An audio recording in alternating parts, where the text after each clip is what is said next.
This next session will be on the core principle of good stewardship of natural resources, environmental sustainability, and civic engagement. I will turn it over to our county administrator to begin the presentation. Thank you, Director. Good afternoon. I'm County Administrator Ken Wilson, and today you will hear part of the story on how we are working every day to make Franklin County a place that thrives in harmony with the environment, uses resources wisely, actively engages residents in shaping the future. The 2025 recommended budget aligns with our strategic investment in direction in those areas that will allow us to advance towards our vision for this core principle. As seen in the presentations to follow, this budget and our agencies embrace the values of coordination, visibility, and education. We will begin today's session hearing from Darla Ridden, Director of Public Facilities Management, who will discuss the investments in expanding the Board of Elections facility, and Tracy Matthews, Assistant Director of Purchasing, to talk about how the county print shop collaborates with the Board of Elections and other agencies while using environmentally sustainable products. We will continue the discussion on sustainability with Stephen Renner, Director of our Sanitary Engineering Department, and we will then conclude with an overview of the agencies that fall primarily under the core principle of good stewardship of natural resources, environmental sustainability, and civic engagement. Public Facilities Management, also known as PFM, is an agency with duties and responsibilities that support all Franklin County offices and agencies and their public users. PFM's mission is to provide centralized, cost-effective, efficient, and professional building services to county employees and visitors so that they can work and conduct business in a safe, comfortable, functional, and eco-friendly environment.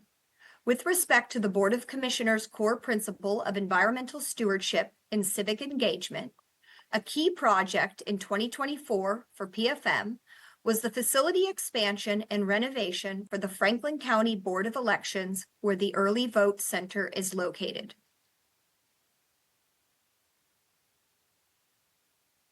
The Franklin County Board of Elections building, located at 1700 Morse Road, was completed in 2013 in response to population growth and the need to provide an accessible and centrally located facility to serve both the residents and voters of Franklin County and the staff who safeguard and execute the voting process. With a footprint of roughly 90,000 square feet, the original BOE facility was designed and constructed with full input from the Board of Elections. Over the years, the need for expanded space became apparent as the Franklin County population increased and participation in early voting grew, especially during general election cycles. Between 2016 and 2020, early voting participation counts rose from 83,578 to 117,356, an increase of 40%. Anticipating a continued increase in early voter participation this year, it was imperative a solution be developed to allow for expanded space to support the Board of Elections and the November 2024 general election. As the Morse Road site is the only early voting location in the county, Franklin County Public Facilities Management identified the opportunity to expand into the recently vacated Payless Shoes and GameStop retail spaces directly adjacent to the existing Board of Elections space.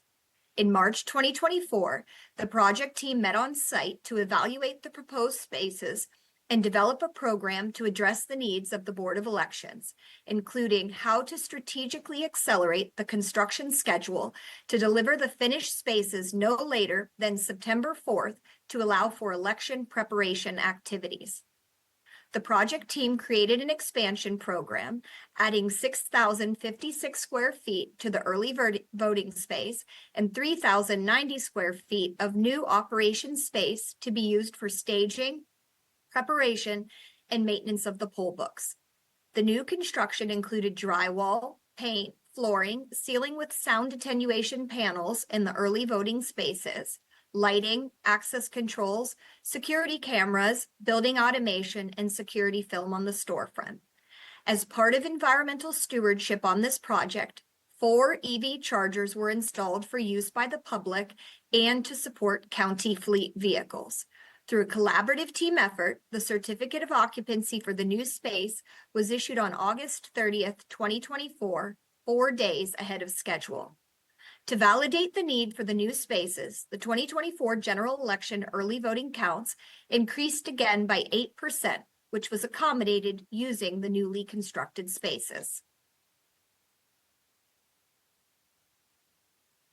As a continuation of the programming work started in 2024, and looking into 2025, the next phase of design and construction will include further expansion to the west of the Board of Elections and will pick up 89,480 square feet of the recently vacated Sam Ash musical retail space and a portion of the home buy space. This phase will provide training classrooms, storage rooms, and break rooms for the thousands of poll workers annually who require training to assist with polling operations, customer service, information sharing, and facility safety. The new space will also include 8,800 square feet of flexible space for other county uses in 2,800 square foot BOE boardroom. Besides the new construction, localized interior renovations are planned for the main public lobby, including additional security features, a reconfiguration of the open office workstation, an expansion of the tabulation vault and mailroom, and the introduction of natural light for interior spaces. To enhance voter experience, the next phase will also include reviewing options to improve ingress and egress for the BOE facility, expanding parking, increasing signage, and collaborating with the City of Columbus regarding traffic concerns on Morse and Carl roads. Finally, the print shop, managed by the Franklin County Purchasing Department, will be expanded by 9,000 square feet to accommodate staff growth and larger equipment, to allow for enhanced printing support for the Board of Elections and increased services to various county agencies. The project team's overall goal remains continuing to offer a modern elections complex to support the residents and voters of Franklin County. While Public Facilities Management is the lead agency in managing the county's construction initiatives, such projects like the BOE expansion discussed today would not be possible without significant collaboration and efforts from various county agencies, including from the Board of Elections, the Purchasing Department, Prosecutor's Office, Office of Management and Budget, and partnerships with developers, as well as owners representative design, engineering, and construction firms. Now, I'll turn the presentation over to Tracy Matthew, Assistant Director of Purchasing, to highlight the print shop's contribution to our critical election operations and the county's commitment to environmental sustainability. The daily operations at the print shop are impressive to witness. The sounds of the presses, inserters, and Titan copiers fill the shop as the team moves around the space with well-practiced precision. Following collaborative design with partner agencies and careful merging of variable data files, the team turns blank paper stock into vibrant posters, agency manuals, court filings, residents' tax bills, and election ballots, among other things. Supervisor Matthew Martin and his team are clear on their goals: to provide a wide range of modern graphic arts services and operate in a sustainable and efficient manner and provide cost savings to the county. One of the most critical production projects that the print shop handles is the printing of election ballots. For this year's general election, the print shop and Board of Elections teams began planning sessions earlier this summer. Preparation is key to ensuring that the residents of Franklin County are able to participate in an efficient, fair, and open election process. In total, the print shop recorded 2,962,594 impressions for the election, spread between provisional and absentee ballots, training materials, and envelopes. Our dedicated staff worked in concert with BOE and stayed on site at the print shop until the polls closed on November 5th. We do this because some residents who arrive at a precinct prefer a paper ballot to an electronic option, and our job is to ensure that each precinct can accommodate these requests. While other counties may outsource ballot printing, Franklin County leverages the synergy of the print shop and BOE teams being located in adjoining spaces to recognize the cost savings. By printing the ballots and materials in our shop, the county saved approximately $216,000 for this election cycle alone. As Director Reardon mentioned, the print shop is looking to expand its footprint to allow for growth. The team anticipates expanding the types of production we offer and the reach of our services. Currently, we service all agencies under the Board of Commissioners, as well as many non-BOC agencies across the county. Additionally, we provide service for outside entities such as the City of New Albany, Worthington, Groveport, Lockbourne, Upper Arlington, and Union County. In providing services to all of our partners, the print shop team has produced a total of 13,749,446 impressions and has saved Franklin County and those other local municipalities a combined estimated total of $1,082,832 so far this year. This type of production requires modern, reliable equipment and a knowledgeable staff. Environmental sustainability plays a central role in considering the type of equipment that is purchased or leased, as well as the way it's employed and maintained. Matthew and his team protect the environment and community by using environmentally sustainable products, which are less harmful than other products that meet this industry standard. An example of this is the shop's use of oil-based ink products on the sheet-fed offset machines. Oil-based inks are neutral on the pH scale, and because they're made of natural soy, the ink can undergo decomposition when disposed of, which makes them less harmful to the environment than rubber-based inks. The print shop is also mindful of the potential danger that chemical solvents present. Although chemicals are needed to produce sheet-fed offset imaging, some solvents are water miscible, meaning they can be mixed with up to 50% water without a sharp decline in effectiveness. When appropriate, the team will mix these solvents with water, which reduces the amount of chemicals used per occurrence. Reducing solvent strength in a mindful and knowledgeable manner can reduce the pollution output from the shop. Because of your support, Commissioners and County Administration, we are on pace to continue our expanding partnerships and sustainability practices into 2025. I'd like to thank you, Director Perry Balanier, Matthew Martin, print shop supervisor, and our full staff for their dedication in serving the residents of Franklin County.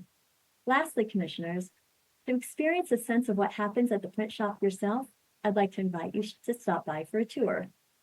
Now, I'll turn the presentation over to Stephen Renner, the Director of the Sanitary Engineering Department, to continue the conversation about environmental sustainability and good stewardship of natural resources. The Franklin County Department of Sanitary Engineering is committed to delivering essential resources and services to our residents while safeguarding the environment in a physically responsible manner. It is with great pleasure I speak to you today about our department, a cornerstone of our community's infrastructure and environmental stewardship. Our mission is clear and vital: providing safe water and sewer services for Franklin County to protect the environment and uphold our standard of living. We proudly serve approximately 40,000 residents, ensuring that every household has access to reliable water and sewer services. Our operations include one state-of-the-art water treatment plant and two sewage treatment facilities, both located in the southwestern parts of Franklin County, serving the residents of Darby-Dale, Timberlake, and the village of Harrisburg. Additionally, through contracts with the City of Columbus, we maintain another 3 public water systems and 11 sewer collection systems whose discharges are processed under the contract by the City of Columbus, ensuring efficient and effective wastewater management. The sum of all of these operations is 75 miles of water lines, nearly 120 miles of sewers, and 22 sewage pump stations, with another 3 coming online by 2026. Yet our dedication extends beyond the service provision. We are deeply connected to the Franklin County Commissioner's strategy of good stewardship of natural resources, environmental sustainability, and civic engagement. By promoting responsible and sustainable stewardship of our natural resources, we align our efforts with the county's broader goals. This synergy allows us to implement practices that not only meet current needs, but also preserve our environment for future generations. Achieving this vision requires protecting one of our most precious resources, water. Water is the lifeblood of our community, essential for health, agriculture, industry, and recreation. To protect it, we must remain vigilant and proactive, most especially in the Big Darby Accord area. The field of environmental science is advancing every day, and we must stay engaged with current research to fully understand the impact of our actions on the environment.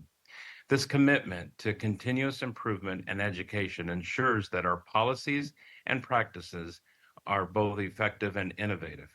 For example, the creation of the Water Quality Partnership in the late 1990s was a pivotal moment for us. It was a call to action when our community recognized that aging infrastructure posed a significant threat to our natural water sources as well as to human health. This partnership marked the beginning of our proactive approach to addressing these challenges, fostering collaboration and innovation to enhance water quality and infrastructure resilience. In the beginning, we recognized 21 areas that needed to be sewered. Today, we are finally near that end of that long list of by the completion of the 4,900 lineal foot sewer system in the Kanawha-Roslyn community in Sharon Township. When the sanitary sewer system was installed in the early 1920s, it was not extended throughout the entire service area. There are approximately 120 homes that do not have access to centralized sanitary sewer and rely on home sewage treatment systems to dispose of their wastewater. This project will provide sanitary sewer to those remaining properties within the service area. Looking forward, while we have another 2 sewer projects planned for a combined total of 118 homes, a critical issue affecting our environment and community health is non-point source pollution. Unlike pollution from identifiable sources, non-point source pollution comes from diffuse origins such as agricultural runoff, stormwater, and notably, failing on-lot home sewage disposal systems. These failing septic systems are major contributors, leaching contaminants into our waterways and degrading our quality of water. To combat this, we must build adaptive capacity through innovative solutions tailored to our diverse service areas. In developed regions, we need to implement advanced sewage technologies and robust management practices to ensure our infrastructure can handle current and future demands. This includes regular maintenance, continuing to upgrade our older systems, and adopting sustainable practices that minimize environmental impact. Simultaneously, we must preserve the pristine natural water filters of the Big Darby area. These natural systems are invaluable, providing clean water and supporting biodiversity. Protecting them requires careful land use planning from the Big Darby Accord and employing green infrastructure that complements the natural filtration processes. Affordable housing is essential for our community's growth, and both developed and pristine areas can offer this. However, each requires different technologies and dependencies to maintain long-term adaptive capacity. In developed areas, we can utilize modern wastewater treatment technologies and smart infrastructure that is already in place to support housing. In contrast, preserving the Big Darby's natural filters means integrating housing solutions that work in harmony with the environment, using eco-friendly designs and low-impact development practices. By focusing on these strategies, we can ensure that our community thrives without compromising our invaluable water sources. Preserving our environment and managing developed areas effectively are not mutually exclusive. They are complementary goals that require thoughtful planning and innovative approaches. Reducing non-point source pollution, safeguarding our water quality, and fostering a sustainable future for all residents of Franklin County is what our department does best. There are three agencies that fall primarily within good stewardship of natural resources: environmental sustainability and civic engagement, totaling just under $135 million, or 6% of the all funds budget.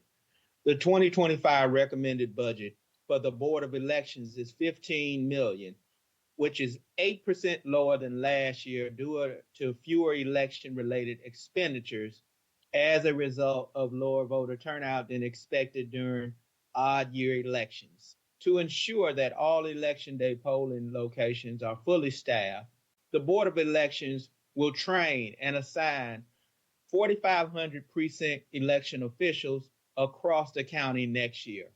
In addition to training in-person training with hands-on exercises, additional training is provided through online classes.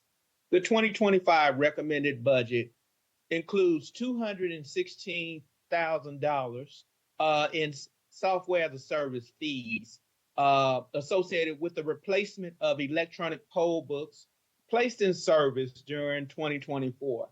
Electronic poll books play a critical role in processing voters efficiently and accurately to determine the proper voting method. The budget for the engineer's office is recommended at just under $100 million, which is 17% more than the amount approved in last year's budget due to the timing of construction for various road and bridge projects. This includes $8 million for the Trayview Road project, which will rehabilitate and widen existing bridges over the Souder River and Souder Point Drive to accommodate a sidewalk on the south side and a shared use path on the north side of the bridge, and $4.5 million to improve pedestrian safety and construct concrete medians over a portion of Cleveland Avenue. The 2025 recommended budget includes a transfer of almost $3 million in support of the stormwater management program. In addition to supporting various infrastructure improvements, these funds will support the illicit discharge detection and elimination program operated by the Franklin County Public Health Department to address failing household sewage treatment systems as part of Franklin County's National Pollutant Discharge Elimination System Phase 2 permit. The sanitary engineer's budget is almost $20 million is also higher than last year due to the timing of projects in the water and sewer improvement funds. This includes $5 million for the North Hague Avenue sanitary sewer project and $1 million for the South Grenier Avenue sanitary sewer replacement project, as well as increases in water and sewer expenses passed on from the City of Columbus in the sanitary engineering operating funds. To reduce the financial burden on low-income families, a 20% discount is available to customers earning 150% or below the federal poverty level, or who are enrolled in a qualifying program such as SNAP or Medicaid. The former Secretary of Treasurer, Henry Paulson, said that economic growth and environmental protection are not at odds. They are opposite sides of the same coin if you're looking at long-term prosperity. The 2025 recommended budget seeks to achieve this success by promoting responsible stewardship through planning and collaboration, expanding and encouraging sustainable services and practice, and supporting civic engagement that reaches diverse populations within Franklin County. We will continue to be guided by our core principles, working in alignment with our internal and external partners. publicizing our intentions and actions to encourage participation, enacting policies informed by accurate research and data. This concludes today's presentation on good stewardship of natural resources, environmental sustainability, and civic engagement, and we will be glad to answer any questions. Thank you.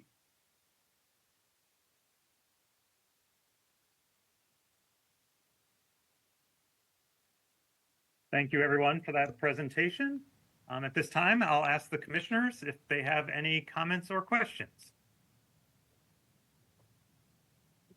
It's Commissioner Crawley, and I may have missed it on Director Renner's overview, but can you tell me for 2025, are we subsidizing utility costs for our consumers? And if so, to what extent? And is it different over a year based on 2023 or 2024? Commissioner, this is Stephen. So great question. As you recall, the city of Columbus is going to raise rates up to 7% on the water side and 6% on the sewer side. And so our recommendation is that I'm going to be bringing forward to you is 3% rate increase. And so I don't have those dollar amounts at my fingertips, but I will get all of that to you very soon. And Commissioner, if I could follow up, thank you, Stephen. Thank you, Director Renner. This is Chris Long, Deputy County Administrator. Just as a reminder to the audiences, but directly to your question, Commissioner, you as the commissioners have subsidized the past 3 years, passing on zero increase in 2022, zero increase in 2023, zero increase in 2024 to the customer, even when our costs were increasing. And this time, as Director Renner indicated, while the city is passing through a 6% and 7% respectively increase to us because their costs are going up as well, our recommendation to the commissioners is a 3%, so half. So acknowledging the concerns that have been brought forward by residents and trying to address those and with a subsidy to that bottom line. And how many customers do we have total for water and sewer? For water, we have about 4,700, and for sewer, it's about 5,800. Thank you. Yes, ma'am.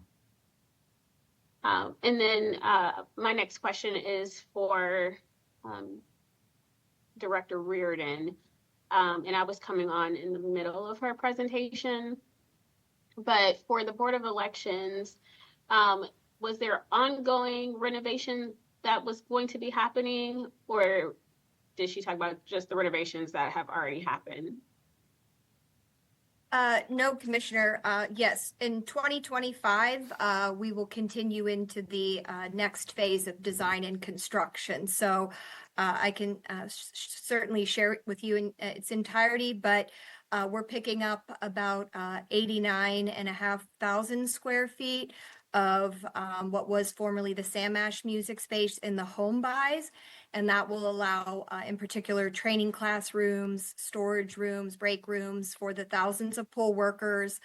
It'll include 8,800 square feet of flexible space for other county uses, a BOE boardroom, and also about 9,000 square feet to support our expansion of the print shop for more printing support for BOE and further increased services to various county agencies. Okay, thank you. And Commissioners, if I could follow up on that, thank you, Director Reardon. As the Director indicated, while the Board of Election poll workers and team are not using those spaces, the intention is to free up those spaces for county use. So that's yet another on the north side with adequate parking and having different sized meeting rooms for different county agencies and certainly the commissioners' use. Secondly, we'll be following up on commissioners, your direct concerns about ongoing work with the city of Columbus and others about parking on the high use areas. And so we'll be, and I know Commissioner O'Grady, but certainly Commissioner Carley and Commissioner Boyce, the three of you have indicated those concerns. Director Reardon and I are following up directly with the city of Columbus and the ownership of the building itself for ingress, egress, city-related items in terms of the city-owned roadways, making sure that we can be as efficient as possible to make sure no one is ever turned away. Director White from the Board of Elections is on as well, hand in hand with the Board of Elections, to make sure that we make that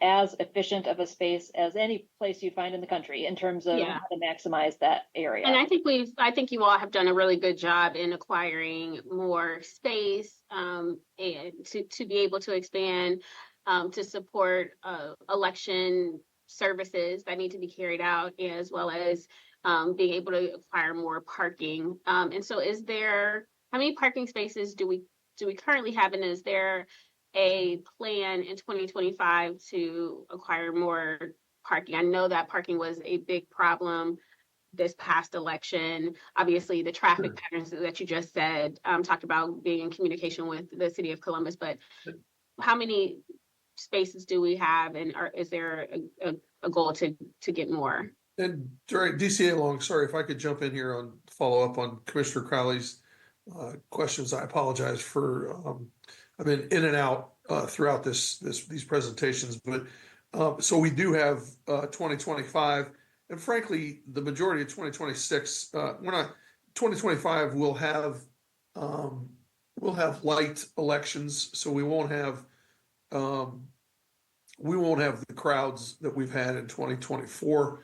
2026, while we will have busier elections in 2026 than we will in 2025, we have some time here to get this done. I would imagine, we can bring in a firm to take a look at not only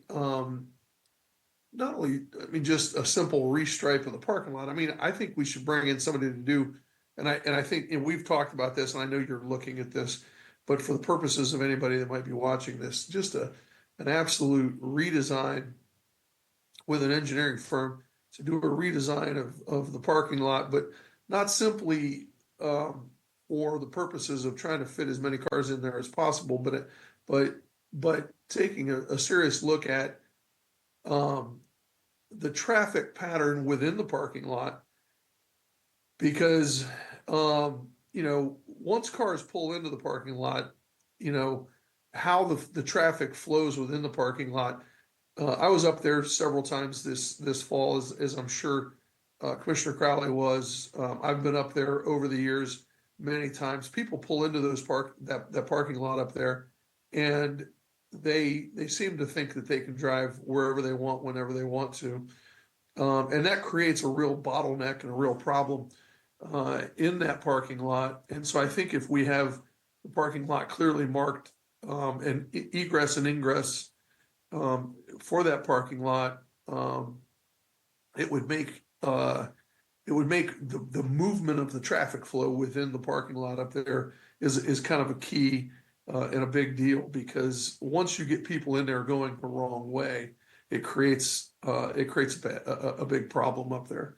The other thing, as you were mentioning, DCA Long, that we talked about in my office is, if we can work with the city of Columbus, and you mentioned it this morning or this afternoon, we can work with the city of Columbus about multiple turn lanes off of Morse Road, multiple turn lanes off of Carl Road, to be able to get people in and out, because the traffic pattern on Morse Road, when you have traffic that's backed up past the traffic lights on Morse Road, going both eastbound and westbound, it creates a big problem. And we don't want to.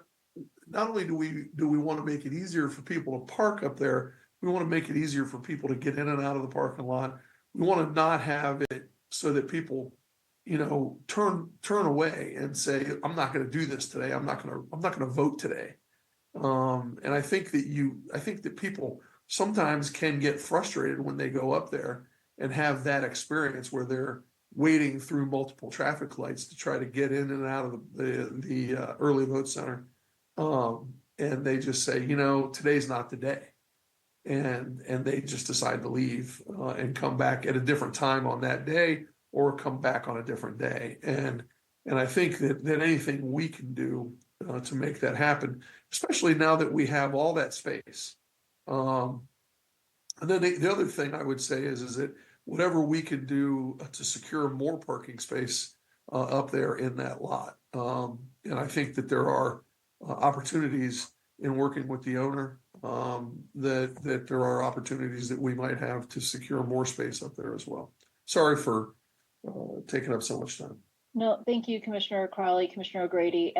I will get the exact number of parking spaces back to both of you. I don't know that off the top of my head, but to both of your points, and I'm glad Director White is on here as well from Board of Elections, both Antone White and David Payne.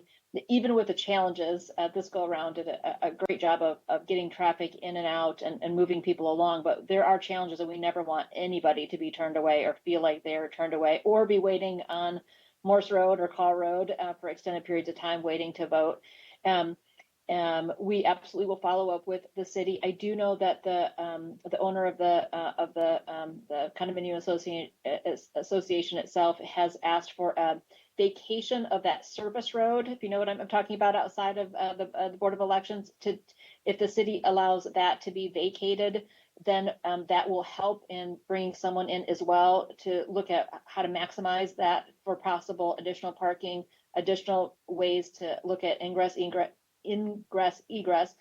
There's also conversation. It may or may not be appropriate or feasible financially, but ideas even with structured parking, like a one-layer deck of parking, that may or may not be appropriate, but we want to bring everything back to the table and back to the three of you as commissioners and at the Board of Elections to see what we can do in surrounding areas as well in terms of maximizing parking in that space. So it has helped to have control of the additional spaces, except for the pizza place that's still there. But that has helped to at least make sure that all that parking is for purposes of the Board of Elections. But even with that, we obviously used every last inch of parking during the presidential election. So we'll continue, Director Reardon and myself, working hand in hand with Antone White and David Payne at the Board of Elections to keep bringing those ideas back to you. And I agreed to both of you, Commissioner Crowley, Commissioner O'Grady, it's not just a matter of restriping, it's maximizing the spaces, how people are entering and exiting, making it as clear as possible, and with the City of Columbus as well, to see if there are additional ways to really make sure that we can have the Carl and Morse Road corridors work appropriately. Director White, was there anything that you wanted to add to this conversation as well? Thank you, DCA Long. I think to answer the question about parking, we have about 250 spaces up here. And so we lost some space when the Burger King and the Bank of America buildings were built a few years ago. I think that took away about 100 spaces. So right now we're operating with about 250. It gets very congested up here, particularly on weekends when we have weekend voting and when we have voting that's in a short span of time, so just for a few hours. But I think I agree with all your points, Commissioner O'Grady, Commissioner Crowley, all your points. And I think looking particularly maybe at something structured for parking would be helpful, but I think all things should be on the table here as we look to the future.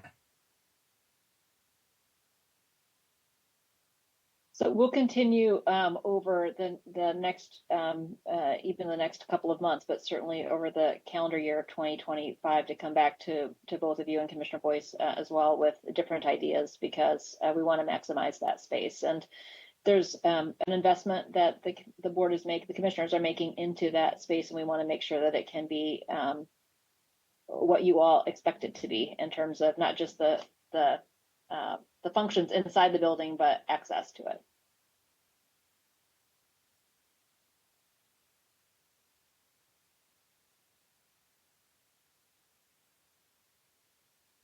Commissioners, are there any other comments or questions?